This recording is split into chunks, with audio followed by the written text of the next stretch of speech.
So I'm super excited to have you here today. We are talking decolonizing education and trying to see what are the options like outside of the box. So I have a couple of, for lack of a better term, ground rules for this talk, right? I know this information already, so I don't want to talk to myself. Okay, so your job is to jump in, chime in, ask all the questions. If you're like, sis, that makes 0 sense. Auntie, that makes 0 sense. Hey, just be like, I'm confused. And we will stop, we will back up, we'll reset it, we'll clarify it until you get it.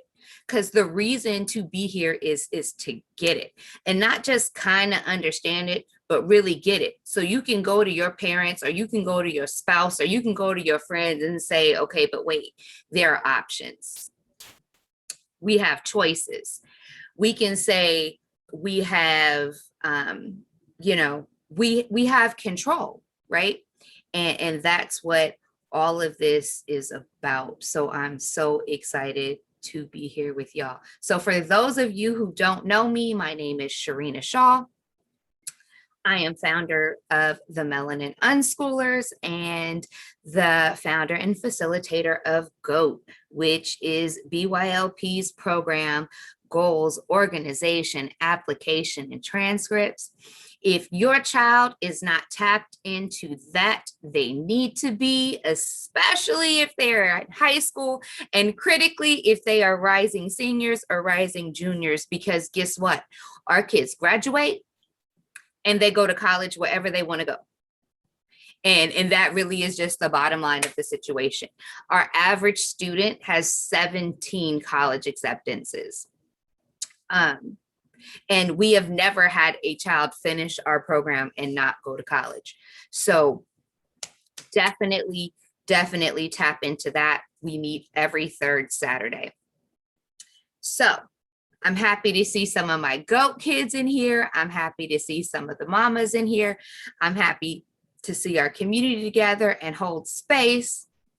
I was going to do this at a desk, but then I was like, nah, we finna be comfortable because this is family and we are really going to just like get into this discussion. So let's do this. So when we look at education, we want to separate two key phrases, right? We want to separate the word education from schooling, okay? Because education and schooling, while they overlap, they are not interchangeable terms. Can anyone tell me what an interchangeable term is? Elijah. Is my mic working? Yep. All right. An interchangeable term is basically it's pretty self-explanatory. It's like a word that can be used for both situations, or two different words that can be used for the same situation. Right. So like Cali and California, interchangeable terms, right? Now, Cali and West Coast, are those truly interchangeable? Nah, because Cali is in the West Coast, but the whole West Coast is in Cali, right? So it's kind of like that. School is a part of education, but all education isn't school. Like y'all are getting an education right now, right? But this is not school. So we need to really start to look outside of the box. What can that look like? So aside from BYLP, which y'all know that looks like education, what other educational options outside of going to school where you sit in the classroom Monday through Friday are there? Throw them at me. Reading books. I have a whole bookshelf over there. Yes, books are important. Our bookshelf is literally right here. What else? Like yes. Websites. Yeah. Websites, like math websites. Like I use one for my homeschooling. Which one? CTC Math.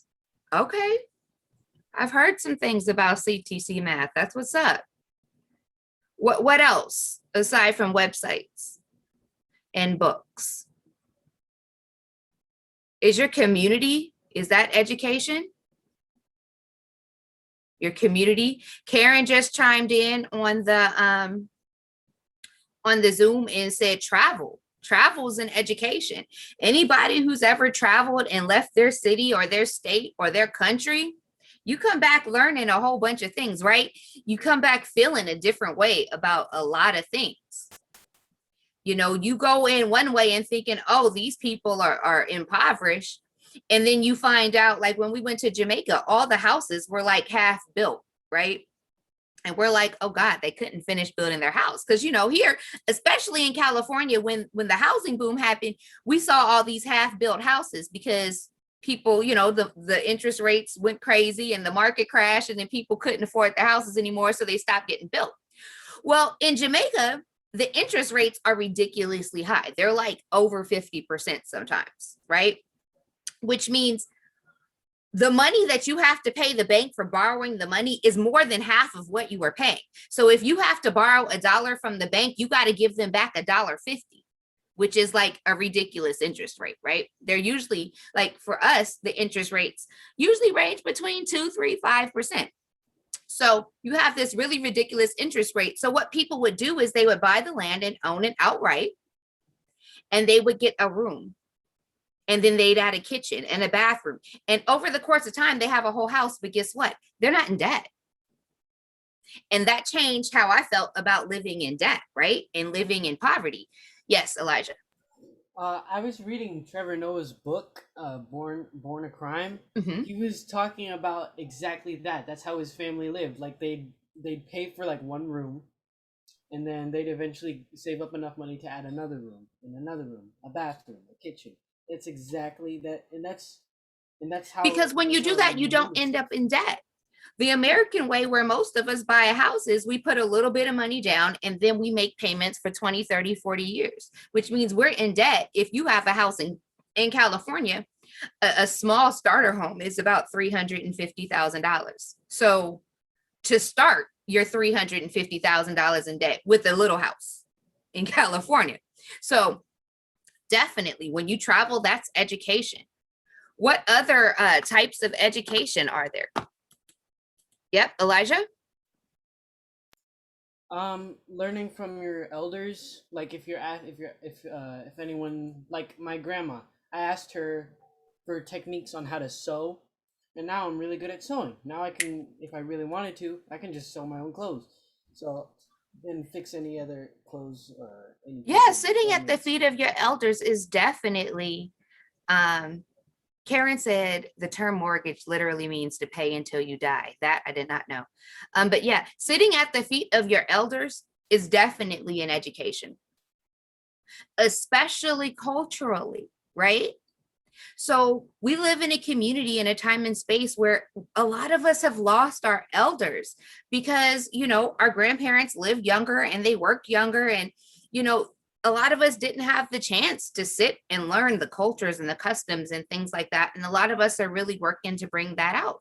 And some of that, a lot of that was systemic. The system was designed to break us so that we couldn't sit at the feet of our elders. Because when you pass down generational information, that is a form of generational wealth, right?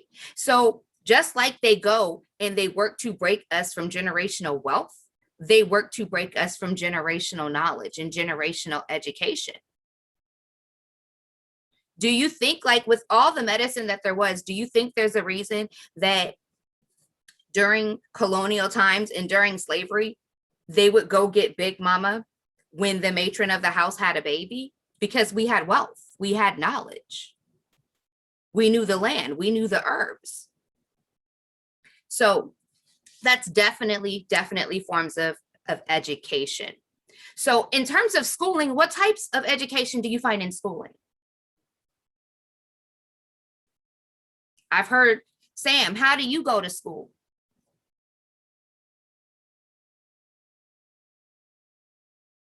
I homeschool. You homeschool, so that's an option, right? Right. Some people go to traditional school. Some people go to charter schools. Some people homeschool through charter schools. Some people do what they call private school affidavits, which means they fill out a form and their home becomes a private school.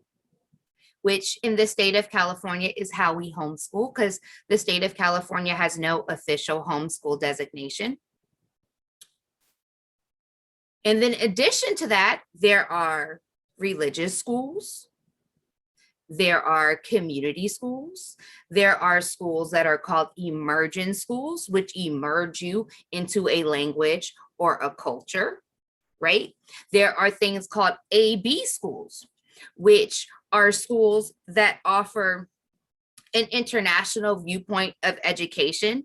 And in many ways, they're considered very academically challenging.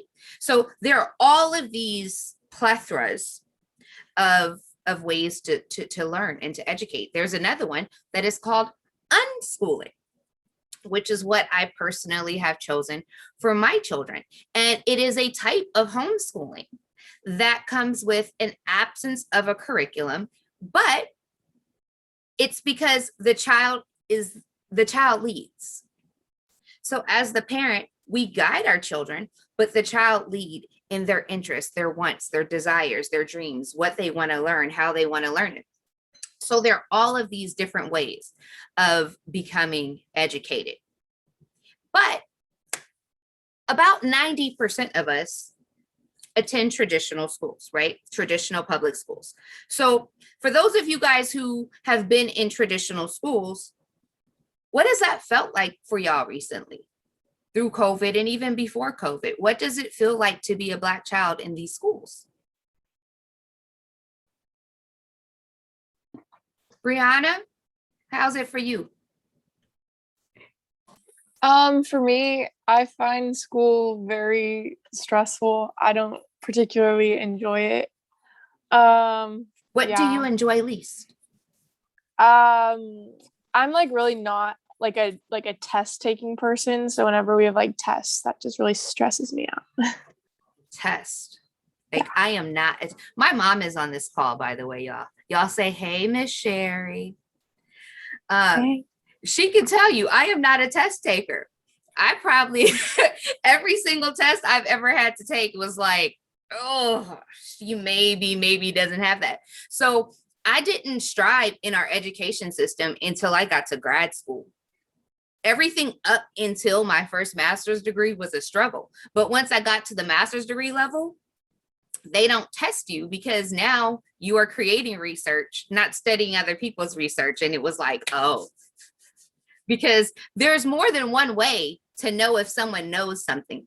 But traditional schools definitely rely on testing, and that creates stress. And stress is something that it's not healthy. Zachariah, how is school for you? Well, like in it's been like good, but like and like bad at the same time because like since of my ADHD, I do get distracted easily, and especially since with digital, that has been happening more often since I'm in my house and I'm on my computer, and there's a whole bunch of stuff that can distract me. Mm-hmm.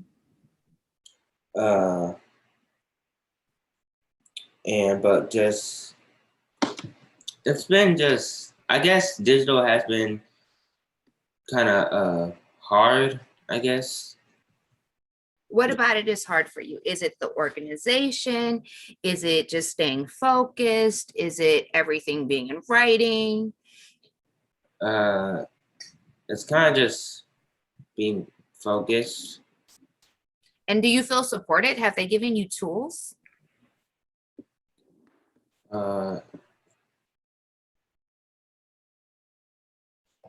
If it's a no, it's a no. That's our failure as adults, not yours.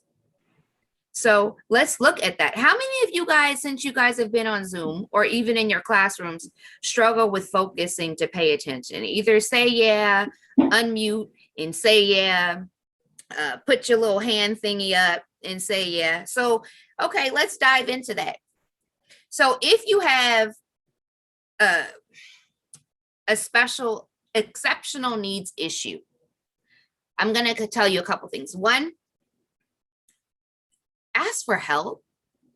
Tell your parents, yo, this is like, it's not small, it's significant, and I need supports, because there are things that can be done and put into place for you to be successful. And that is a major step in decolonizing education, right?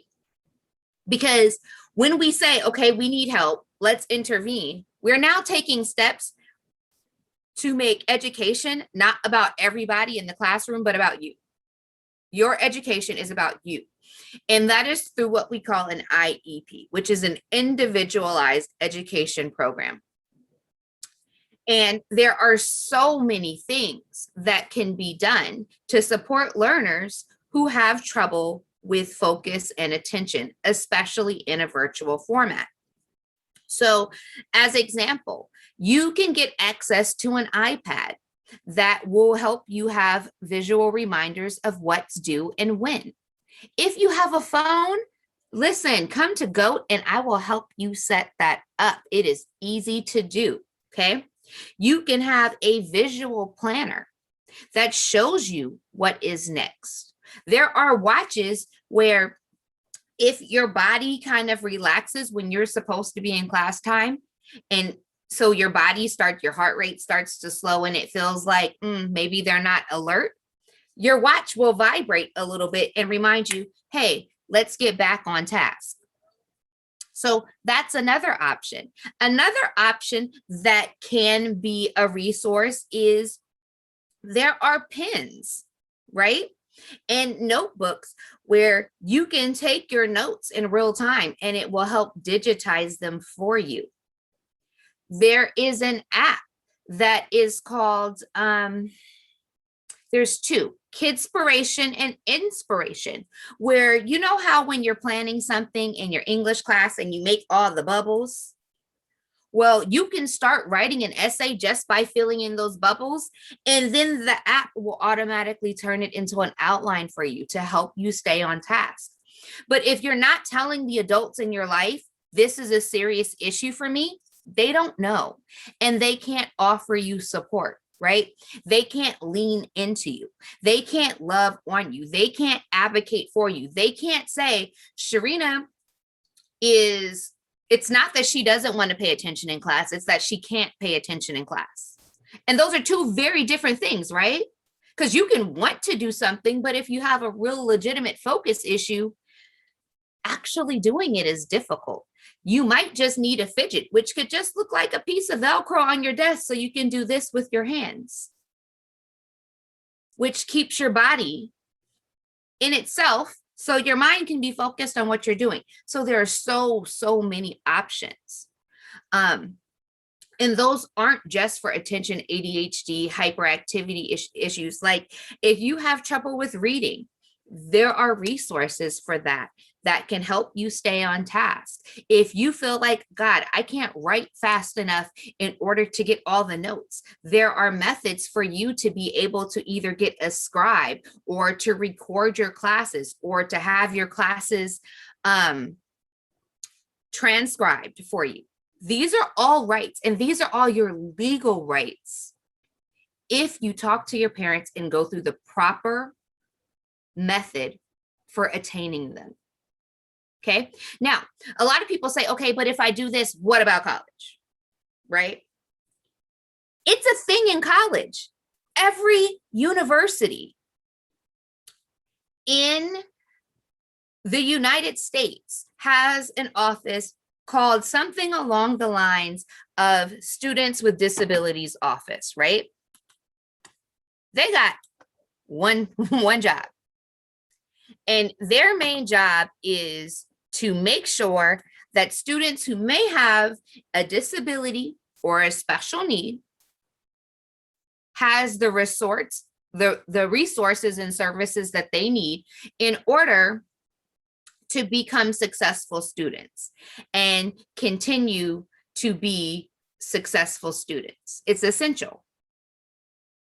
And things that qualify under that are things like anxiety. There are things like ADD and ADHD.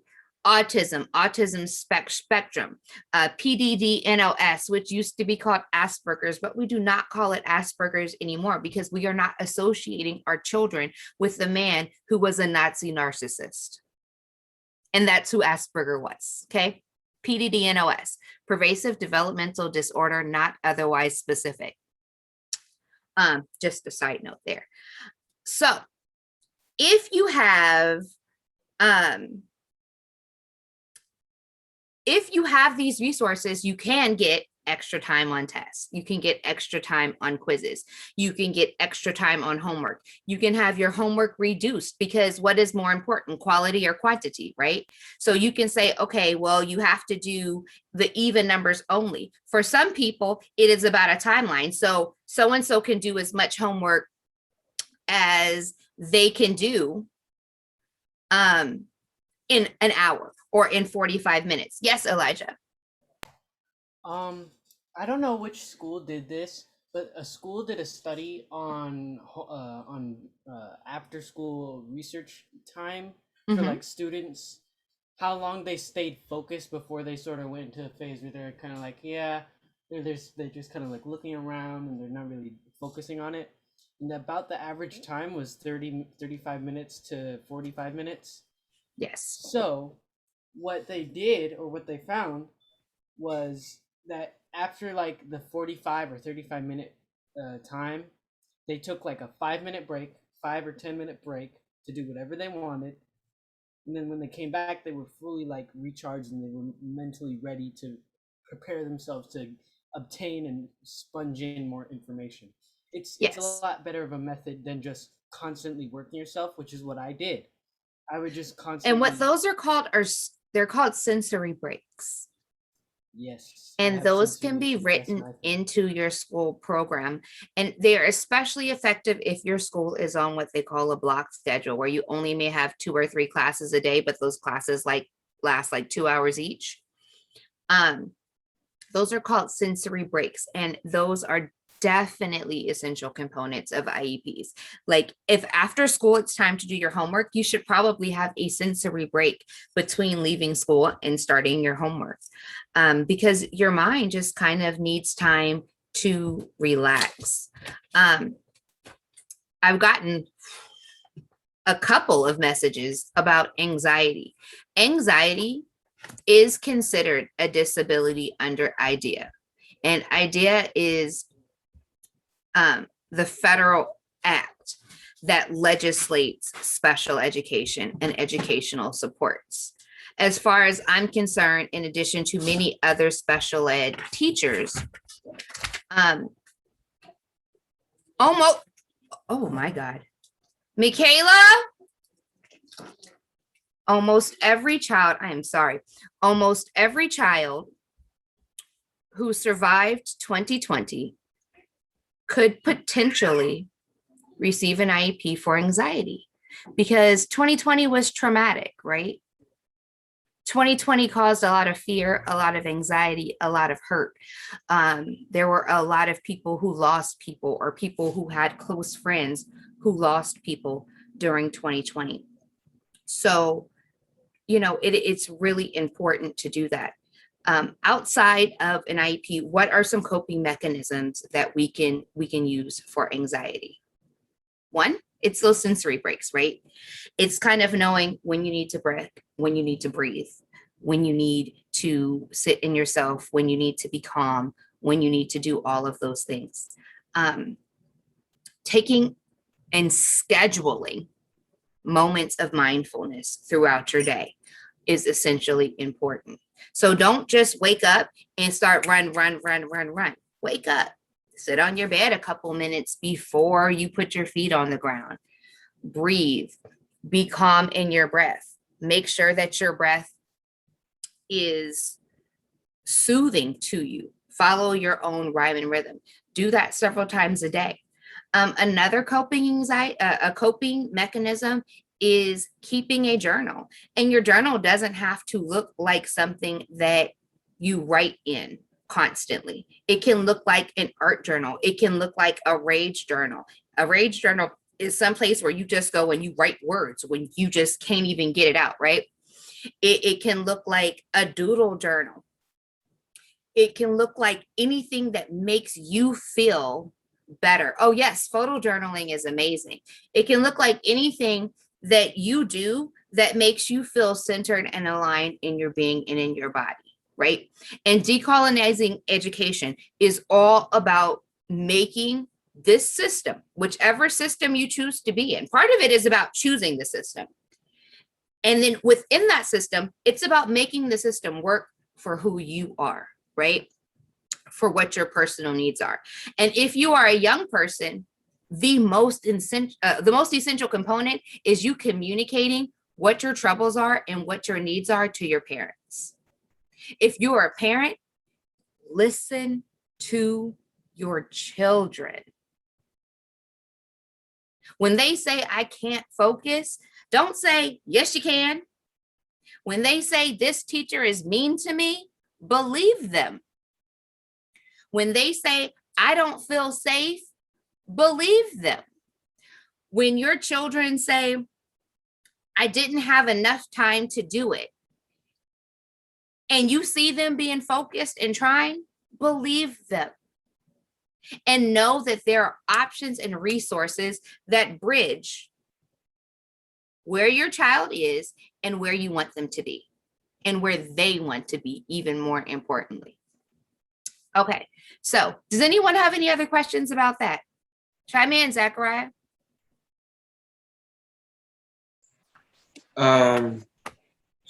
Well, I just want to add to what I said earlier. I actually do get help because at my school there's a lot of students that depending on their IEP, they get extra time on all their tests and quizzes. So they do like provide for me and other students in other students who are like me. And that's a really amazing thing, because it's really important, because I'm pretty sure you having more time on those tests, it reduces your anxiety. It gives you time to breathe and to practice healthy test taking options and test taking components while you're working. Anybody else have any thoughts or questions about that? All right, so let's look at different types of education in terms of more traditional education. So we have traditional school, we have virtual school, which many of you experienced during COVID, and we have homeschool. We could technically throw in charter schools in there also. But lately, the really big discussion is between traditional schools, which can include some charters, and homeschools and virtual schools. So what are the differences between homeschools and virtual schools? Because people hear virtual school and they think, oh, it's homeschooling. It is not. Okay. The key difference is as such. If you are homeschooling, you are primarily responsible for your child's education. You are responsible for choosing the curriculum or the lack thereof. You are responsible for choosing to ensure their standards are met. And homeschooling is a legal status, right? So what that means is if you choose to homeschool and you neglect that responsibility, you can go to jail, in short, right? It's a legal status. Just like if you choose to put your children in traditional school, but you don't choose to make sure they go, you can go to jail, because your responsibility is based on the type of education that you're choosing. So homeschooling, the parent has the power. They have the resources, they have the choices to say, this is how I want my children to learn. This is what I want my children to learn. This is when I want my children to learn. Whereas virtual schooling, your child is at home still. It is a form of home education, but not homeschooling. However, you don't choose what your child learns. You don't choose what curriculums your child learns. You don't choose how they show you what they've learned, their measures of success. You don't choose and have an option on their final grade, right? So when you hear about that, while it sounds really similar, they are nothing alike. The only thing that's the same is that you are at home. Virtual school is more aligned with traditional school than with homeschool. The only thing that virtual school and homeschool, again, have in common is the fact that you are at home. But everything else, including the curriculum, the timelines, the structure, the grading systems, everything else is aligned with traditional school. So does anybody have any questions about any of those things or any specific questions I haven't got to? Because again, I'm here to tell you guys what you feel you need to know and what you want to know. Yes, Sam. I was gonna say, like, it's funny how the parent can go to jail for not taking the kid to school, but the teacher can't get fired, even get fired if they don't teach the student what they're supposed to teach them. It's a thing. It definitely can be a double standard. It definitely can be a situation where, you know, the kid doesn't want to go to school because they're not being treated well in school or they're not learning well in school. And the parent may be held, you know, responsible. And sometimes it takes a lot for a teacher to be held responsible in the same way. So I definitely agree with you that there's a double standard there that's not super fair. So like Sam, like I can't wait to watch you grow up, Sam. You're gonna change the world one day, sir. Because you just have so much dopeness in such a little tiny human body. And like when you get there, I'm gonna be in the front row cheering for you, okay? Sam for president in 2045, 2044, whatever that next that cycle is. Like, buy the website now, Exquisitive, because it's gonna be worth something one day. So definitely, you are absolutely correct. Does anyone else have any questions about what homeschooling or virtual schooling or traditional schooling could potentially look like or feel like, or why somebody would do it? Elijah, is your hand up or is that a clap? That's Elijah. Oh, sorry. I can't see on my computer that far because y'all know I'm blind, right?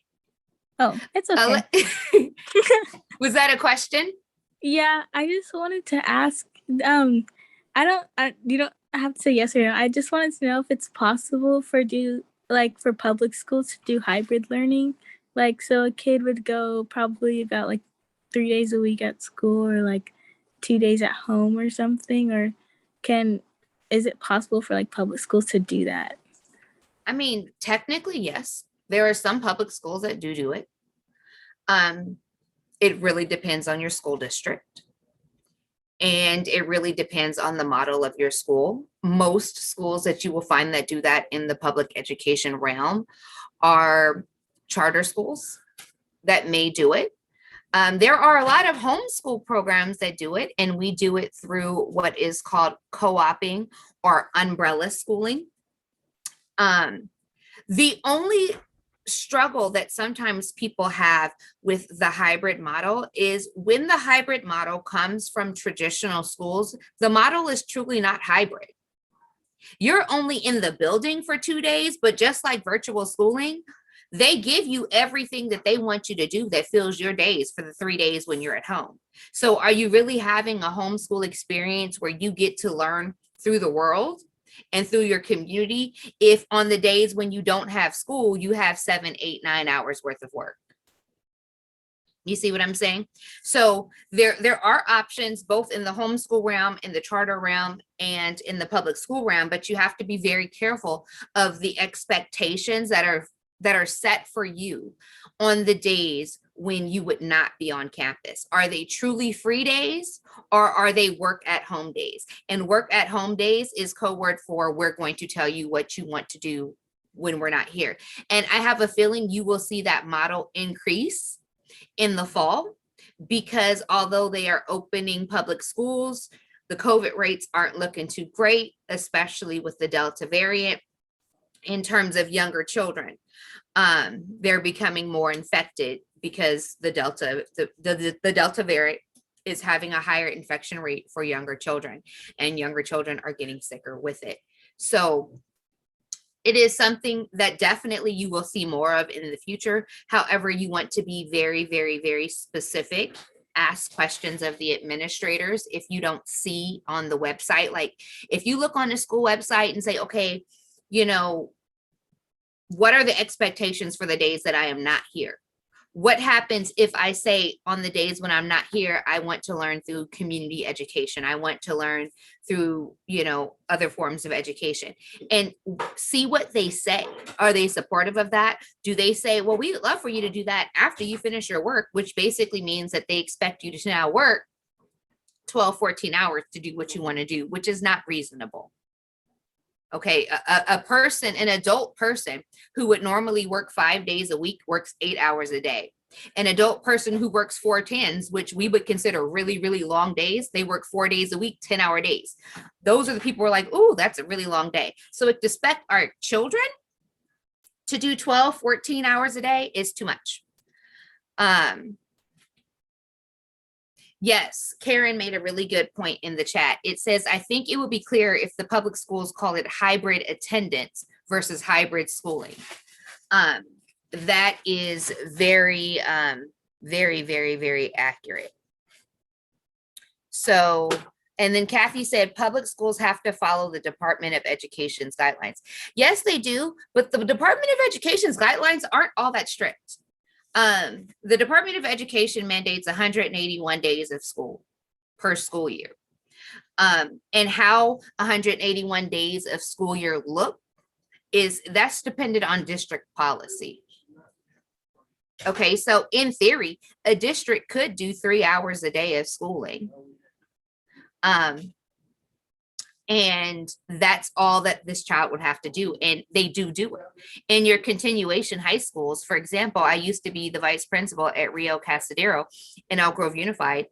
Half of our campus went for 3 hours in the morning, and the other half of our campus went for 3 hours in the evening or in the afternoon. And they are a fully accredited high school in Elk Grove Unified School District in the state of California. So everything can definitely, school districts and school boards have a lot of ability to make things look a lot of ways for a lot of people. But you find that they are very resistant to change, and usually change will happen through a charter school. And then the charter will become successful, and the school board will then say, oh, this charter is a successful option. So now we're going to take it on. And that's one of the struggles that people sometimes find with charter schools. So the charter school will open, it will be successful. Then the school district will take on something similar to the charter, and the same way that school districts feel like charters take away from them, because the parents who are most likely to put their children in a charter school who are involved are also the ones who they want involved in their schools, the ones who show up, the ones who do all the things. So it definitely goes both ways. Any other questions, thoughts, comments, concerns? Elijah. And going back to what you said earlier, it is definitely good to take breaks. You need to take breaks, absolutely. Schedule them, find ways to work them into your life. If you're constantly working yourself, you're going to burn yourself out. And in a study someone else did, I think it was the same school that I was talking to you about earlier, they did a study on one girl. She decided to work 6 hours straight, no breaks, just constant working. After she got off of campus, she went home and worked 6 hours for for her, I don't remember, I don't know the terminology, but for her whole like quarter, the whole quarter, I don't know if I'm saying that right. She failed because she was putting herself in a mental position to where she knew what she was going to do when she got home, and she knew there was not going to be any breaks, and she was essentially punishing herself because we do stuff. The stuff that we want to do is fun, and the stuff that we don't want to do is seen or appears as like punishment. So the more she did that, she was done before she even got started. Right. So she- Elijah, you're a homeschooler. Mhm. How do you set up your day? Because as homeschoolers, along with their parents, they get to create what their ideal learning looks like and what Mhm. their ideal day looks like. Like, what do your days look like?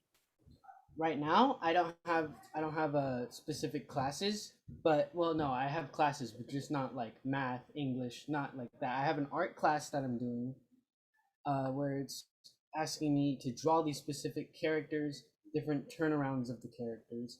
And so I will draw for 45 minutes, listen to music while I draw, because sometimes my siblings are loud, or my family in general is just loud. And sometimes I'll just sit in my room and draw for like 40, 45 minutes. And then after a while, where I just start to notice, like, hey, my handwork is starting to get really loose, and it's just like I'm kind of like nodding off. I will take a Mhm. break. I'll come over here to my desk and sculpt, or I will go out and see if my mom needs help with something. She needs help cleaning or something. I'll get some water because most of the time, it's I start to nod off because I'm dehydrated. I need water. I need to drink something. I just take a break from drawing and then come back with fresh eyes and a fresh mindset, and it's like, okay, now I can do this again. So that's how I try and work my That's different schedules. that's really amazing because it allows you to learn your own rhythm, right? And sometimes we don't even have the opportunity to know what our own rhythm feels like until we're adults. Like for me, when I got to college, I took an 8 a.m. class that didn't go so well. And after that first semester, because 8 a.m. was different in college than it was in high school, y'all.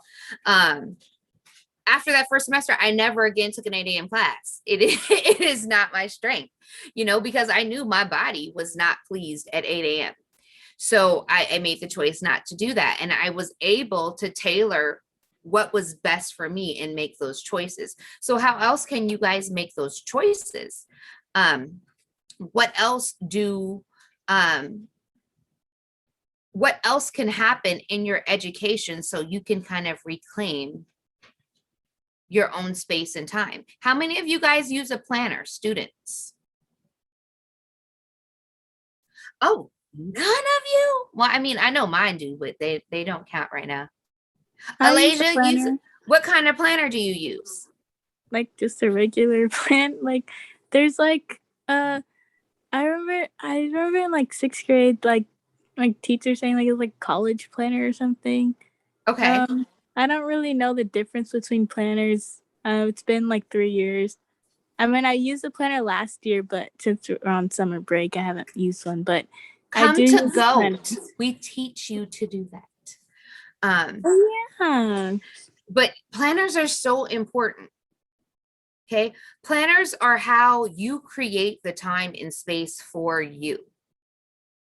A perfect example. If there is a week when I don't have anything to do, so I don't write in my planner the things that I'm like, oh, I don't have anything to do. So this week I'm gonna organize my closet. I'm gonna do this, I'm gonna do that, but I don't put in my planner. Guess how much of that gets done? Absolutely none of it, right?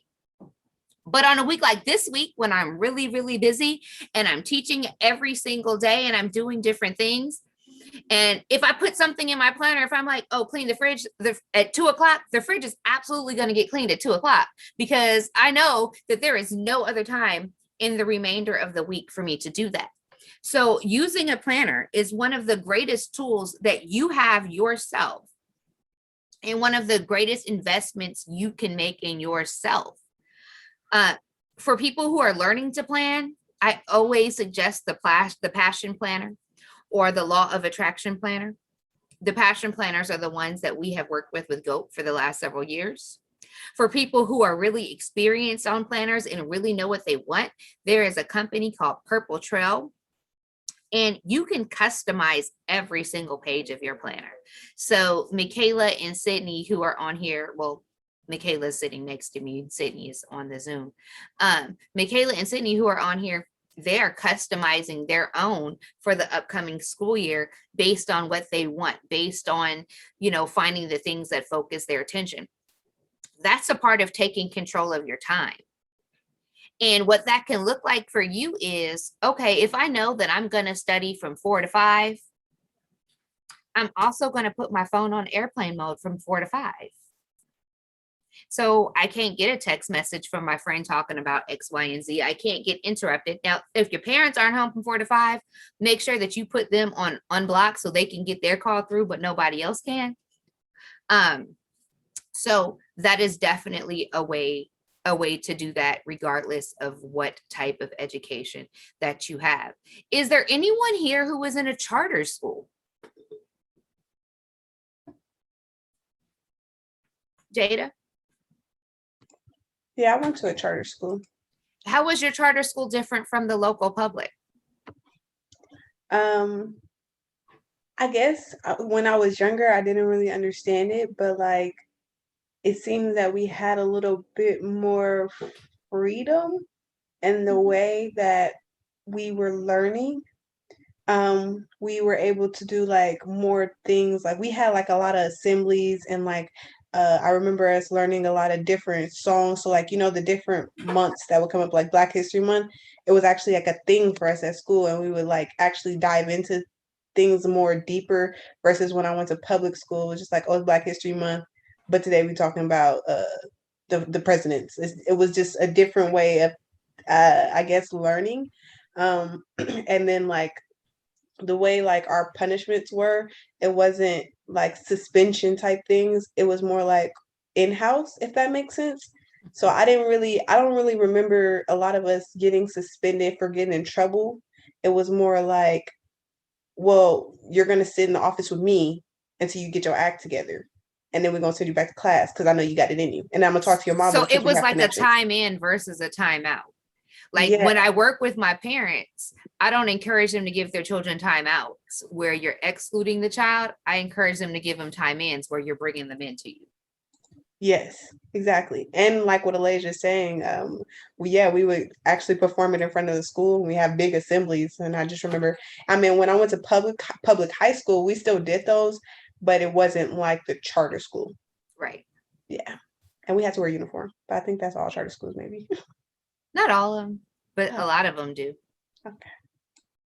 So Elijah, you go to a charter school. How was that for you?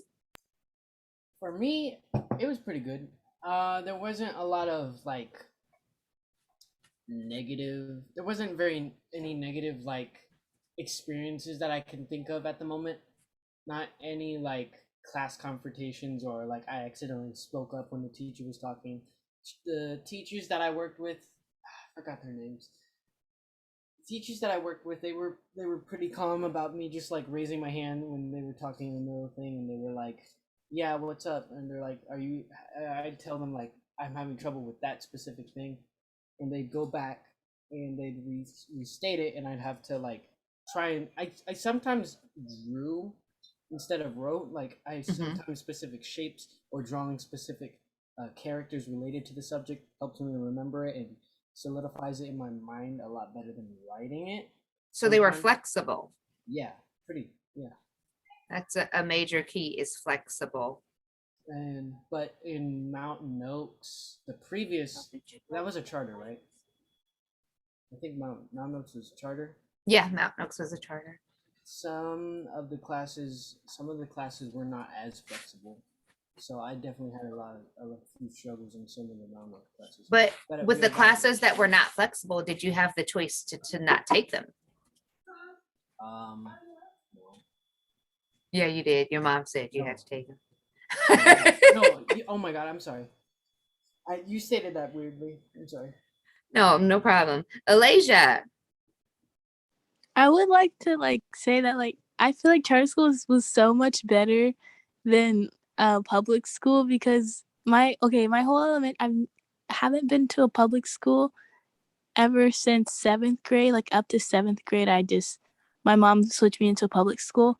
But I have to say, charter school has always been my favorite because like they would do like basically assemblies of like things like to just make the kids feel special and just have like more freedom of like you get this award because of like blah blah blah blah or thank you for being just such a great student and things like that. Like it was more exciting. It was like I said in the chat, we did this African drumming thing. We got to do dances in front of the school and everything. They'd have like these cool little events.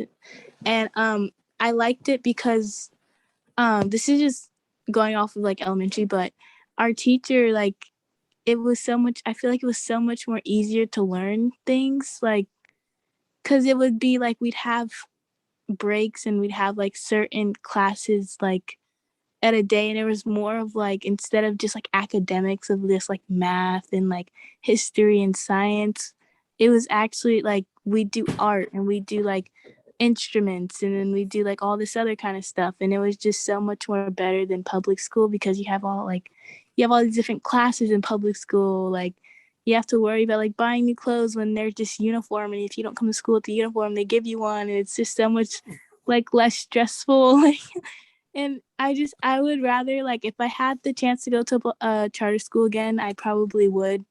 But yeah, I'd way rather prefer charter school than public school. So I'm going to ask y'all some questions, and I want you to use the little hand raise emoji or the thumbs up, thumbs down. Is there a thumbs up, thumbs down reaction? Okay. No, is there a thumbs down? There's a thumbs up, but not a thumbs down. Okay. So, because you guys know Lorene and BYLP, they're working with school districts trying to make things what y'all want, right? And while we encourage you guys to get outside of the box, everybody can't get outside the box. So we're at the same time trying to change what the box looks like. So I'm going to ask y'all some questions and you tell me if this is something you appreciate and need or something you don't, okay? Y'all ready? Flexibility in how you show your knowledge. So a hands, a thumbs up, or thumbs down. So everybody is here for the flexibility. Alternative assessments. What that means is you would get a choice in saying, I want to take a test, I want to write an essay, I want to do a speech or whatever. So alternative choices. Okay, so that's something we want. More information about the potential to have academic support. Like if you have anxiety or you can't focus or things like that, you would like information to happen easier for you. Okay. Uniforms.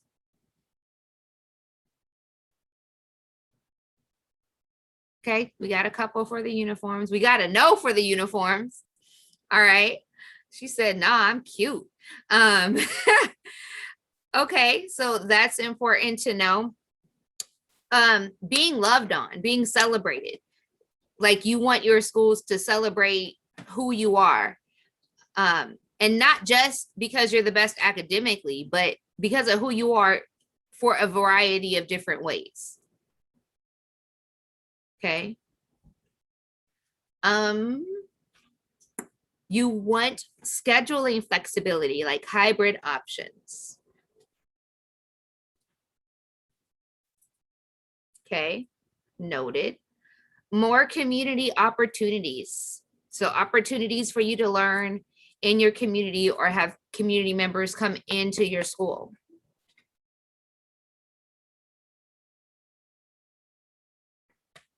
Okay, is there anything that I didn't name that someone feels would be like a major key for them that is just missing? Did we get them all? Okay, well, that's good. So we've done a brief overview of looking at education. We have looked at what it means to have education versus schooling. We have looked at where you can find levels of education in your life, right? One of the big takeaways that is usually under resourced is our elders, you know, and in some of the conversations that we had earlier today, we were discussing that, you know, there was a time when a lot of elders looked at younger people as their competition, so they didn't want to feed into young people. Please know that this community does not feel that way. Tap into us, okay? We are here for you. We've looked at homeschooling. We've looked at virtual schooling. We've looked at hybrid schooling. We've looked at traditional schooling, and we've looked at charter schooling. There are more options than that, but those are the big ones. Almost all of the options fall inside of those other options. Okay, does anyone have any questions, comments, or concerns? Is that a hand, Sam, or are you just over there playing? Yes, Amethyst. Okay, no questions, comments, concerns? Is yes? I was going to say that, you know, Samuel and I, we kind of do the unschooling because I think it works best for him. We just kind of sit down and I ask him, what does he want to learn? And he like, he'll tell me, I want this website to work good for me, or I want to do this. And we find websites together or curriculum together, books that he want to learn for his language, art, or history. And he'll pick them out at the library himself and read. And so for him, that works best because he's just the type of kid who is really kind of, he likes to do that. So for us, the model, the traditional homeschooling, as far as him sitting down at a computer with the programming, it just, he does best doing it on his own, like picking out his own curriculum. And that has really worked for us. So we're going to continue to do that with him and just let him pick what he wants to do. You know, if he wants to do it one day, he'll just say, Mom, I don't really want to do some work. And so we'll just kind of find some, like we'll do cooking or we'll go outside and let him play just so that he can get some mojo, I guess, you know, whatever he wants. And it really works for him. That's what's up. That's what we would usually call an eclectic homeschool model. And sometimes eclectic and unschool really, really borderline a lot. A ton. I sat in the eclectic bubble for a really long time myself. I am getting ready actually to start a new cohort of homeschoolers and unschoolers with August 2021. So that is really exciting. If you ever need any thoughts or any, I have insane amounts of curriculum. Exquisitive. If you ever are like, hey, before you buy, see if I have it, because odds are that between me and Elijah's mom, we own it. And it's just sitting in a bucket somewhere. So say hi to everybody, Amethyst. So yes, but the one thing about unschooling and homeschooling is it really is a method of raising free Black children. Because so many children, you know, you go from not being able to use the bathroom when you feel like it to being an adult. And that's kind of a big leap. Like that's a big ask of someone. Like last week, you had to ask to go to the bathroom during fourth period. And this week you get to go register for the armed services. And there's like no time and space in between that. So it definitely, I'm here for how he is learning because he is such an awesome, awesome young man. Anyone else have any questions, comments, concerns, things you want to know, things you need to hear, things you want us to put on the docket in the future in terms of learning about education styles? My specialty is homeschooling, but I've done all of the above. So just definitely let me know. Tap into GOAT every third Saturday of the month at 12. And if no one has any questions, I think we're good to go. Jada, Lorene, you have any thoughts, comments?